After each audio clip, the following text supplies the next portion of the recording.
Happy 3 a.m. Soul Tribe. Okay, so the video coming after this one, I just finished making. That's a fun one. But this would be the lead up to it. I want to talk about destiny swapping, okay? How far back this shit goes. Well, I want to talk about, she would have started off as Gabriella Sarto di Tatti.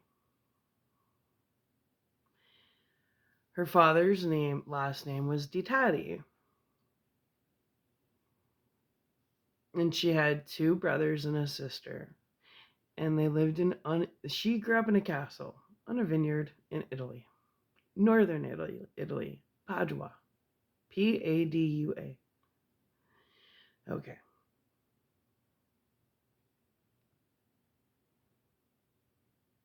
Now, I watched this woman sit in tears tell this story half a dozen times. Probably more than that. Because I was her confidant. And you're going to hear this story too. This has been going on in my bloodline for way too long.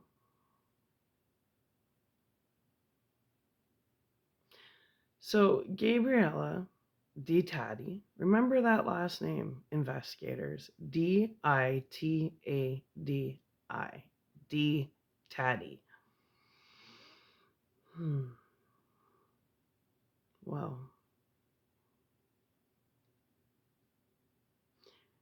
when she was 9, I believe she said, her mother died. Mysteriously. She was younger than her dad. And it was like 2 years later, her dad ended up marrying this woman. And then he mysteriously died. So when Gabriella di Tatti was 11 years old, she was an orphan. And you know what happened to her? Little Gabriella that grew up in a castle. Do you know what happened to her? And her 3 siblings? Her father, unbeknownst to him, married a witch. Gabriella told me all about the witches. In Italy, it wasn't that wasn't a fairy tale. The witches were known. That was just something that everybody knew about. The witches. Well, unfortunately for Gabriella, after her mother died, her father ended up marrying a witch. And that witch moved her kids in. I wish I knew the names of those kids. Anyways. And when her dad mysteriously died through witchcraft, that step monster of hers kicked her, her older sister, and her 2 brothers out on the street. And her kids, poor little peasants, just frauds, took her castle and her vineyard, just took over it, and threw her sister, herself, and her 2 brothers out on the street.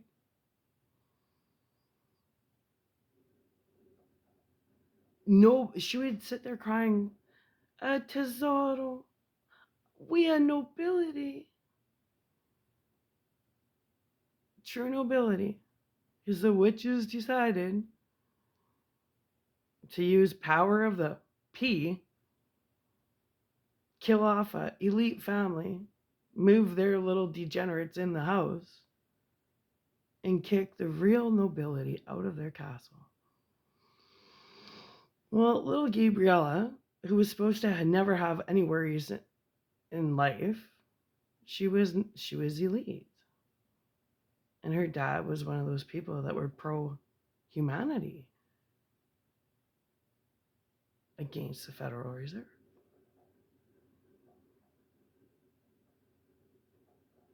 He was gifted. He was on a mission. He was a light worker. Let me tell you a little story about what Gabriella told me. When she was a little girl, she had to hail Mussolini before they could eat. And she said there was one time where this moonlighter, some soldier or whatever. Oh yeah, because the Holocaust didn't happen. Fuck off. I've heard the stories. My grandma actually knew Anne Frank. So shut up, please. Tell me about Anne Frank. Mm-hmm. Well, anyways.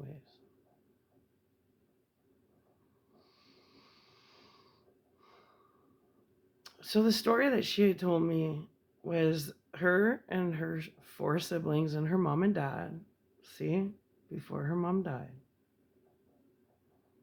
were eating dinner. And a soldier broke into the house with a big rifle.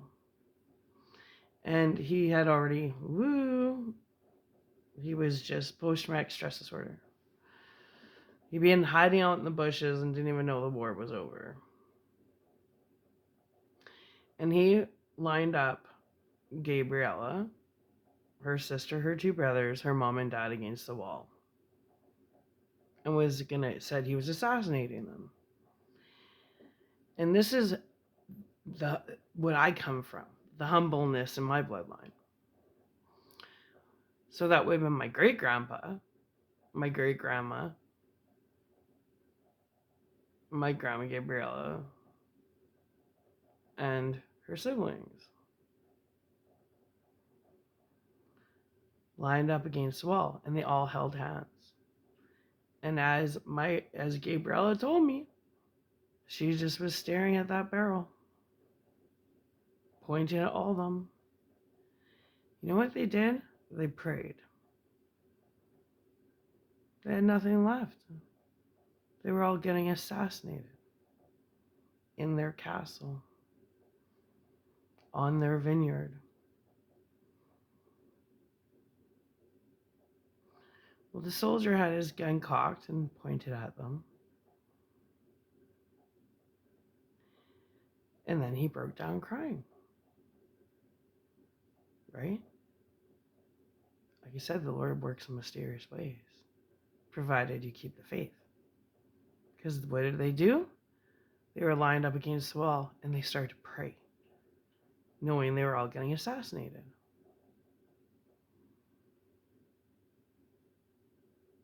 The Lord intervened. For all you atheists that don't believe in the Lord, oh well. Well, anyway, I guess you'll never experience a divine intervention. You'll get a divine kick in the ass. I mean, that's when you'll realize the Lord is real. But anyway. So he had this little drop to his knees moment. What does my great grandpa do? He walks over and he puts his hand on his shoulder and says, just do it. And the guy started crying uncontrollably. Gabriella remembered it like it was yesterday. And in their language, he had said to my great grandpa, he had 2 girls and 2 boys. He was a father of 4 kids. And he felt like he was staring at his family like an out-of-body experience. And last minute, he just couldn't do it. He couldn't pull the trigger. So what happened? My great-grandpa gave him civilian clothes.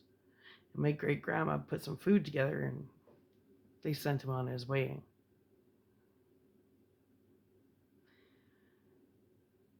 That's how quickly my bloodline was almost assassinated. That's not the first time. But God intervenes every time. We're protected. I don't think you really understand this. So shortly after that happened, her mom died. I think she said something about she got kicked in the stomach. Something she got kicked by. I can't remember. She got kicked by a horse or something, got some internal bleeding, and she died. And my Gabriella, young. Okay, so that was after the First World War, not second. where this guy was just like stuck in the bush. It doesn't matter. The moral of the story is not date and time. There's a moral to the story. So her mom dies, and then dad marries this witch, not knowing she's a witch. She literally was just coming in to steal everything. Well, typical witch, right?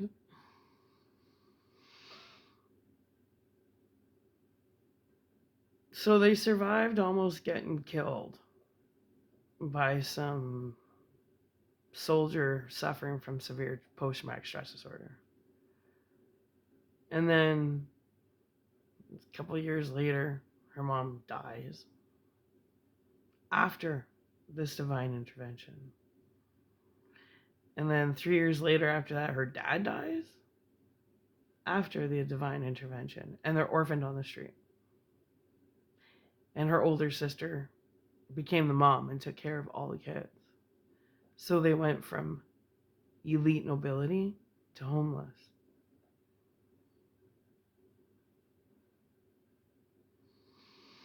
Now there's a lot more to that story.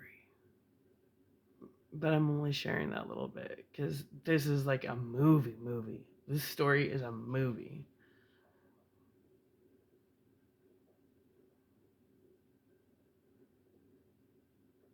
And I remember when Gabriella went to Italy, she had to call and ask her stepmother's children who'd stole her castle for permission to go stay there instead of a hotel when she visited Italy. Can you imagine? What a kick in the ass. So when my grandma's like, Tesoro, oh, you would get my castle, you get my inheritance because it gets back in the family.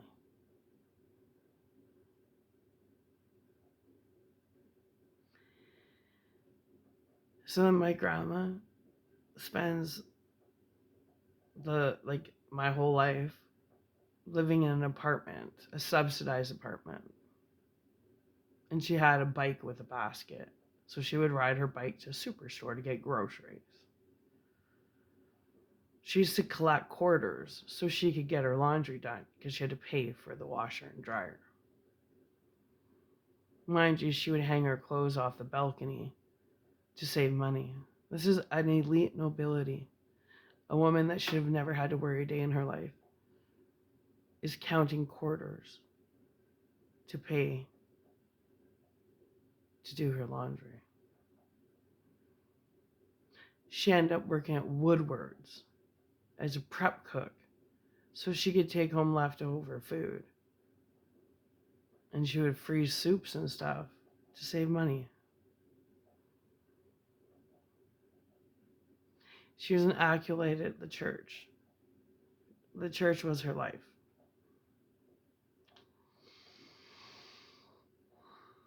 And when she passed away, she was like a saint. She never complained.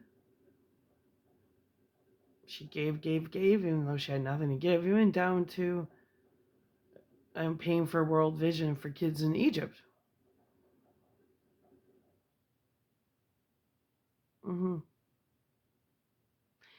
So just because you see someone on the street that looks poor or homeless, don't make assumptions. You never know what was stolen from them.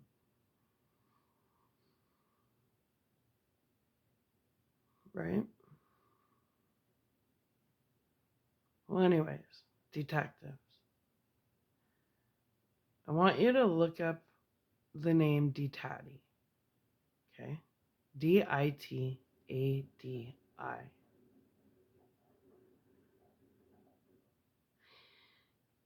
I'm here. My grandma wants me to tell you guys this. She wants you to look up the name in Padua, Northern Italy. Ditadi. Ditadi. Her dad was Spanish. He wasn't Italian. I think she said he was a Spaniard. Ditadi. And I also want you to look up the name Sarto. Sarto. That was her mother's maiden name.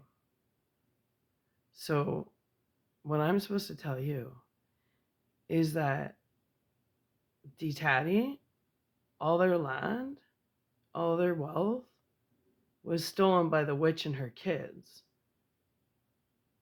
So you need to investigate all the DeTatties in Italy because they stole my family's property and their wealth, and that has to be returned back to my family.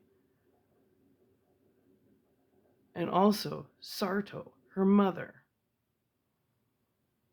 she wants you to look into Sartos and do some investigating. She would appreciate that. So,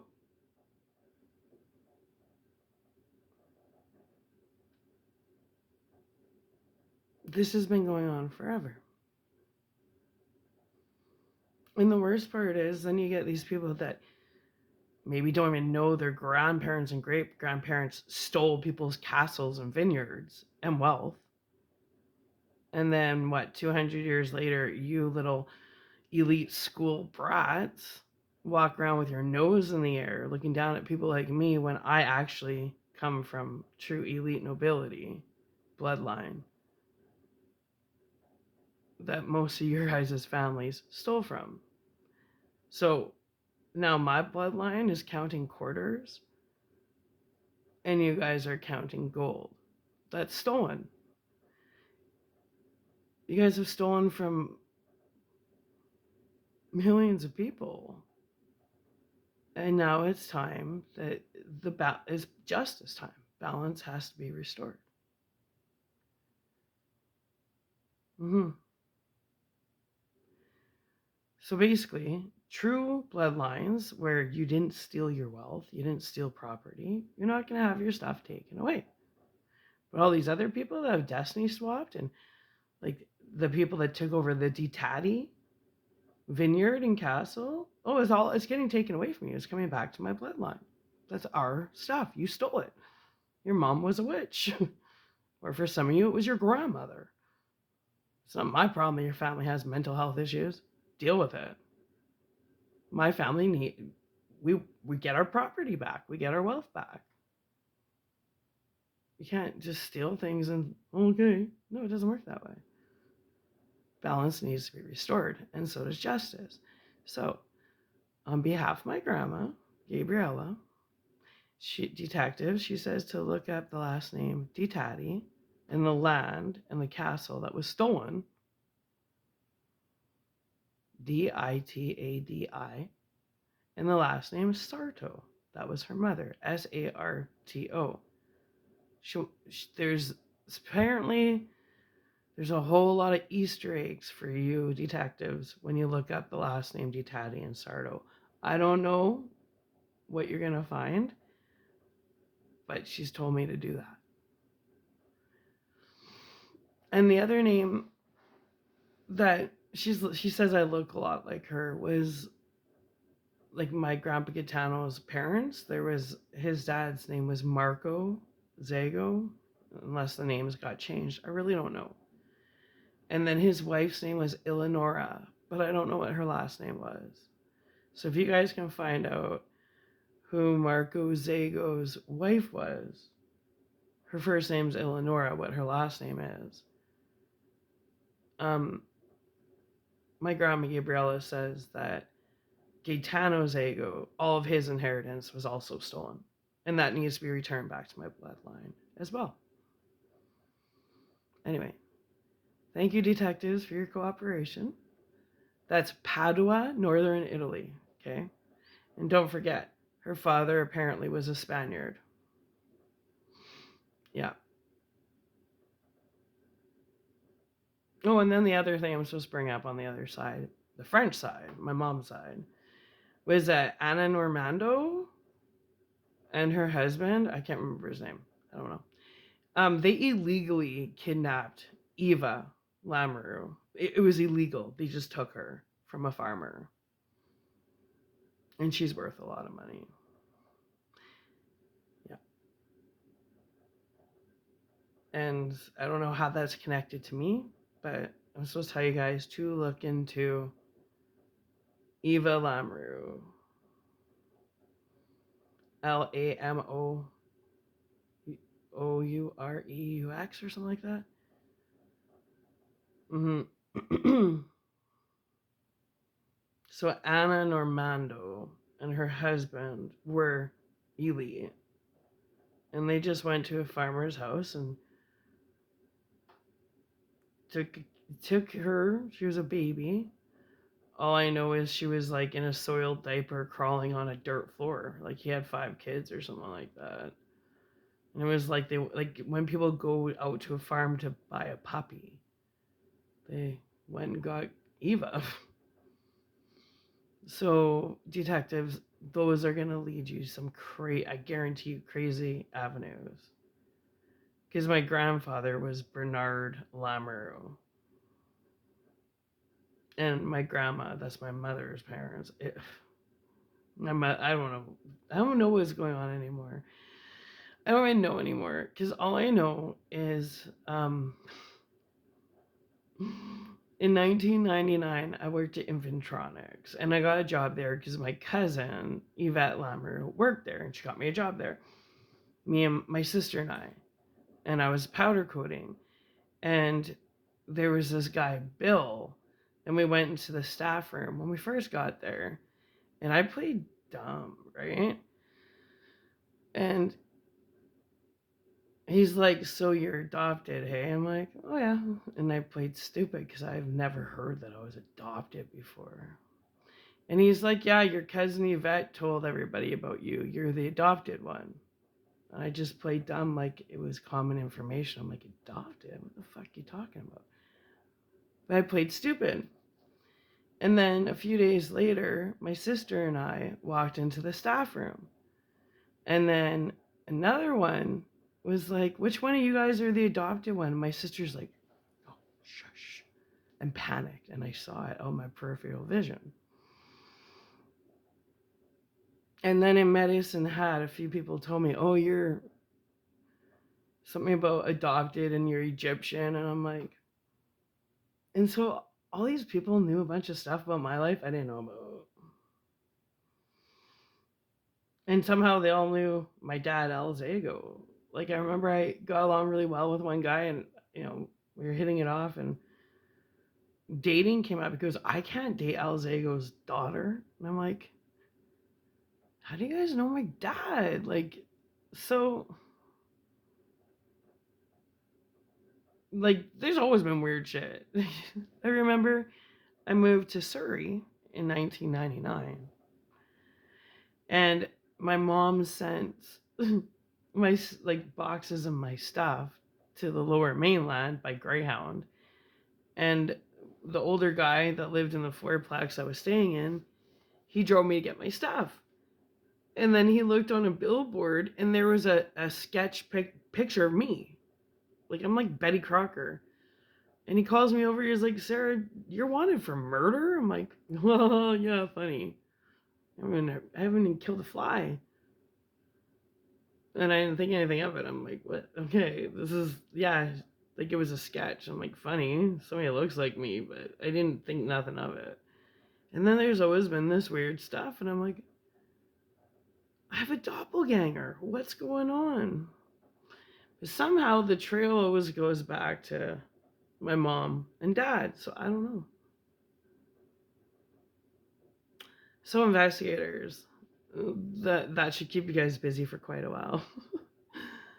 So just my grandma or Gabrielle, she asked me to ask you guys to please. She wants her castle and vineyard back.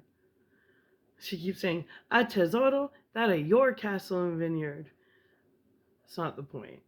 It's justice. No justice, no peace. And this destiny swapping, nah, balance needs to be restored. People can't just steal people's land and money and kill people and be like, "Oh, well, didn't get caught." Well, you're caught now. I don't care if your great grandparents did it. Balance needs to be restored. So there you go, detectives. There's a few avenues for you guys to have fun with. That's some serious history for you guys. But I watched my grandma sit there crying and crying and crying and telling me all these stories over so many years. And I promised her, she's like, Tesoro, I trust you get justice for the bloodline. I trust you. I have faith in you. And even though she's been gone for 19 years, I'm not going to let her down. Anyway, so as one conscious mind, we got to get these non-playable character thieves dealt with, and balance has to be restored. Like slaves no more. Puppet strings, cut. Slaves no more. Humanity united. You know, we don't care about race. Like, no, we're not prejudiced. Doesn't matter. Just because somebody was born on a different side of the world, what makes you think you're better than them? That makes no sense. It makes no sense. Where you're born determines how important you are, or what class of an individual you are because of your skin color, your accent. You guys are nuts. Anyway, thanks, detectives. The next video, it's not so gentle. I let people have it a little bit because I gotta do that once in a while, kind of fire and ice, right? But justice, like basically, detectives, time has ran out. These loops are done. No justice, no peace. No justice, no peace. For all the cotton pickers whose great grandparents were cotton pickers and beaten and starved and slaved out, that balance needs to be restored. For all the natives whose culture has been taken away and they get treated like their voice doesn't count, that needs to be restored. Every culture needs to be restored. No justice, no peace. Thank you. Anyway, so I am aware in the next video, I'm not so lovey-dovey. So don't think I'm not aware of this. I made that video before this one, so you guys can understand where the frustration comes from. No justice, no peace. Thank you. Thank you for listening. Bye for now.